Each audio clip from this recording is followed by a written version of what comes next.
আব্দুল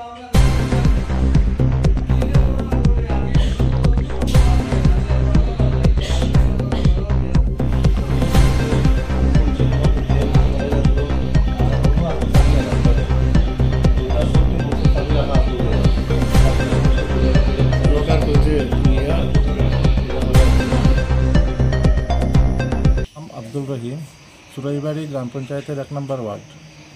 গতকালকে আমি আছিলাম বাইরে, আসামে আছিলাম গাড়ি নিয়ে। আমি একজন ড্রাইভার, গাড়ি চালক। আমি বাইরে আছিলাম, রাত্রে আনুমানিক 2টার সময় আমার কাছে ফোন গেছে যে আমার বাড়িতে এরকম একটা ডাকাত পাই ঢুকিয়া আমার ওয়াইফের কাছ থেকে জিনিসপত্র, সোনা, এরপরে খানের এগুলা সব জিনিসপত্র এগুলো নিয়ে গেছে, মোবাইল সহ নিয়ে গেছে, মারধর করছে, তারপরে টুটাফাটা করছে গার মধ্যে। আর বাড়িতে আর কেউ আসলেন? বাড়িতে আসিল, আমার তো বাবা আসিল, একটা অন্য রুমে আসিল, আমার তো রুম অন্য রুমে। একা এখানে বাচ্চা আসিল 3টা, আর আমার ওয়াইফ আসিল, আর সব আসিল না। অস্ত্র ধরছে, দা ধরছে, গলার মধ্যে, মুখের মধ্যে দরিয়া কইছে, কথা কইতো না, সবগুলা দিয়া দিত। টাকা পয়সা কই আছে, রাখা আছে, সবগুলা দিয়া দিত, জিনিসপত্র সবগুলা দিয়া দিত, সোনা গয়না কই আছে সব দেখাইয়া দিত, সব জিনিসগুলা দিয়া দিত। এরপরে দিয়া দিছে প্রাণের বয়ে?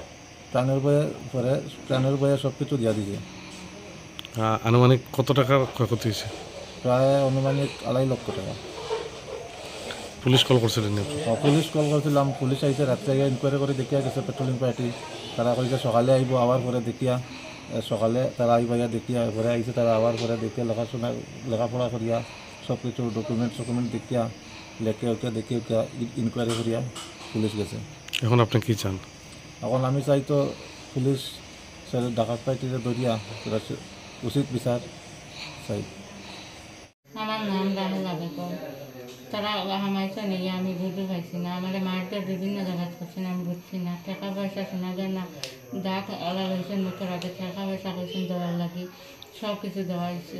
খানার রিং নিছন, সোনার চেন নিছন, তারা দেওয়া হয়ে গেছে। তারপরে আমি কাছে দরজাটা আমি লাগাই, তারা কাছেন তারা লাগাইয়া যাইবা লাগাইতে আটিয়া হলে একটা এসে ঘর 6-7টা বাইরে আসলাম।